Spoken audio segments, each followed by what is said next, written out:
विधिमंडळ सचिवालयाचेच कॅमेरे आहेत. माध्यमांचा कुठलाही कॅमेरा तिथं अलाउड नाही.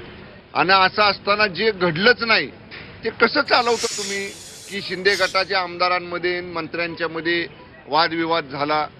असं बिलकुल काही घडलेलं नाही. मी तिथं होतो.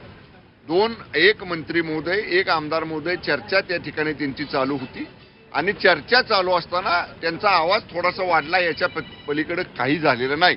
एकमेकाला भिडले, एकमेकाच्या अंगावर गेले, शिंदे गटाच्या आमदार आणि मंत्र्यांमध्ये वादविवाद झाला असं बिलकुल नाही. आणि मी तिथं गेल्यानंतर विकास कामांवरनं त्यांची काहीतरी चर्चा सुरू होती. काही त्याच्यात मंत्र्यांची तांत्रिक अडचण होती आणि म्हणून संबंधित मंत्री महोदयांना, संबंधित आमदारांना लॉबीमध्ये घेऊन आम्ही दोघांनी एकत्र चर्चा केली आणि त्या चर्चेतनं अधिवेशन आज संपल्यानंतर त्यांचा जो काम होता आमदार महोदयांचं त्याच्यासाठी उद्या बसून मार्ग काढायचं ठरलेलं आहे. वाद झाला नाही, विवाद झाला नाही, एकमेकाला भिडलेले नाही. अमृत नोनी आर्थो प्लस, ये एक प्रूवन फॉर्मूला है. इसमें मौजूद नोनी फल के गुण और आयुर्वेदिक जड़ी बूटियां शरीर को जरूरी पोषक तत्व देने के साथ साथ हड्डियों और जोड़ों के घिसने, उनमें होने वाले सूजन और दर्द को रोकने में मदद करता है. दर्द मुक्त जीवन के लिए अमृत नोनी आर्थो प्लस. असं बिलकुल काहीही घडलेलं नाही. अहो मला एक सांगा साहेब, बोलता बोलता समजा थोडं मोठ्या आवाजात बोललो म्हणजे काय वाद झाला का?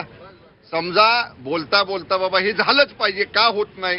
आता मी बोलताना थोडासा माझा आवाज वाढला. एखाद्या आमदारांची किंवा एखाद्या मंत्री महोदयांची बोलताना बोलता बोलता बोलता बोलता आवाज थोडासा मोठा होतो.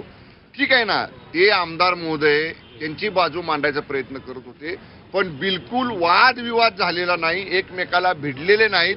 दोघांनाही घेऊन मी स्वतः लॉबीमध्ये बसलो, त्यांच्याशी चर्चा केली आणि आजचं कामकाज संपलं की त्या आमदार महोदयांच्या कामासाठी उद्या बसून चर्चा करून तो प्रश्न सोडवायचं ठरलेला आहे.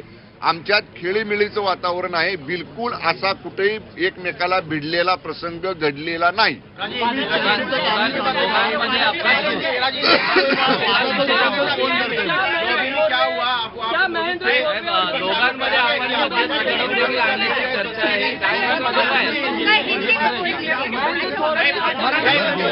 अरे मला एक